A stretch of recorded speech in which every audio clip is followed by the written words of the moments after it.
Tapi saya minta maaf untuk buat Pak Sutioso. Saya minta maaf kepada Pak Sutioso, minta maaf sebesar-besarnya kepada Pak Sutioso dan kepada anak cucu dan keluarga semua. Karena Pak Sutioso dari Komando Pasukan Khusus Baret Merah, saya sangat hormat dan saya sangat kagum sama beliau. Atas kesalahan saya kemarin saya mengucap itu, saya minta maaf sebesar-besarnya. Sampai ke cucu-cucu aku minta maaf. Tapi Gatot, saudara Gatot, Nurmantio, Anda, saya tidak takut sama Anda. Saya tidak menghargai Anda.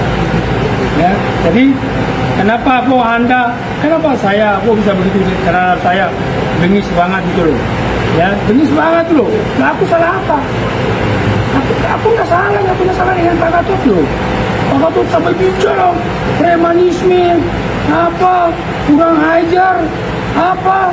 Aku salah apa? Pak Gatot yang aku hormati, ya aku muliakan, mantan Bapak Panglima TNI.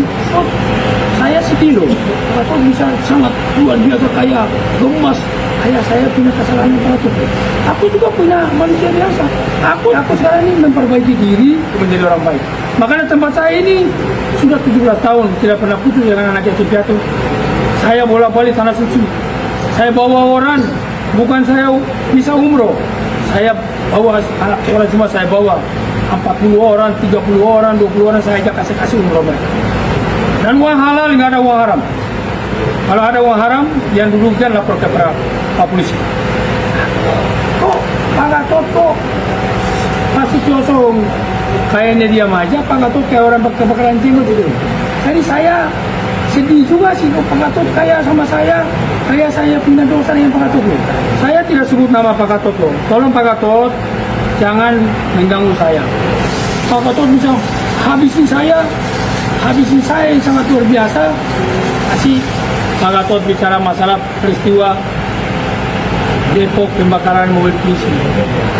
Saya sudah menelpon Pak Kapolda Metro, Pak Karyoto, dan saya menelpon Kabako Polres Depok.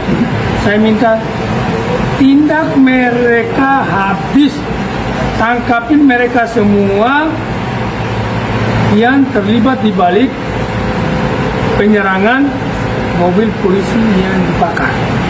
Bila perlu, tembakin kaki mereka semua. Saya telepon Pak Kapolda, Pak Karyoto, silakan di pos, silakan ditanya bila belanja, itu telepon Pak Kapolda.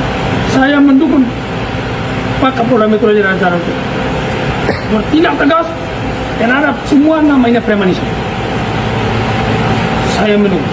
Saya anak anggota saya di belakang ini, mereka premanisme, aku minta tindak tegas hukum yang kita kedepankan. Dan tidak ada yang kebal hukum. Saya sudah warning anak anggota saya, kalian tidak kebal hukum, saya pun tidak kebal hukum. Kita semua patuh hukum. Kenapa Pak Gatot? Negara macam apa katanya? Pak Gatot yang aku sayangi, aku hormati. Bapak ini mantan Panglima TNI. Kok negara macam apa? Kan kalau pelanggaran hukum itu kan ada bapak-bapak kepolisian. Benar nggak teman-teman media? Kalau premanisme itu cukup polsek aja. Kalau polsek nggak mampu, Pak Kapolres turun dengan jatan ras brimob. Itu kolonel itu udah selesai. Kok Pak Gatot yang bisa bicara berapi-api negara macam apa ini? Kok Hercules itu premanisme? Hercules itu ormas preman. Saya bilang kamu yang preman. Karena kamu itu, kamu bikin action sana action sini karena nggak laku. Oh, kenapa kamu bilang saya preman? Kalau preman ada jalurnya untuk diatasi, adalah bapak-bapak kepolisian itu loh. Kita tidak usah membawa gitu. Minimal teman-teman, negara hukum. Pak Gatot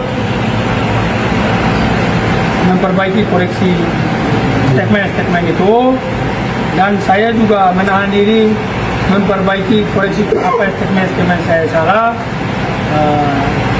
Ya kalau bisa kita saling memaafkan, ya mari kita saling memaafkan. Negara ini negara hukum. Jadi itu saya sampaikan teman-teman media semua. Terima kasih. Mungkin nanti kan sudah mau ada tambah sedikit. Cukup ya? Oke.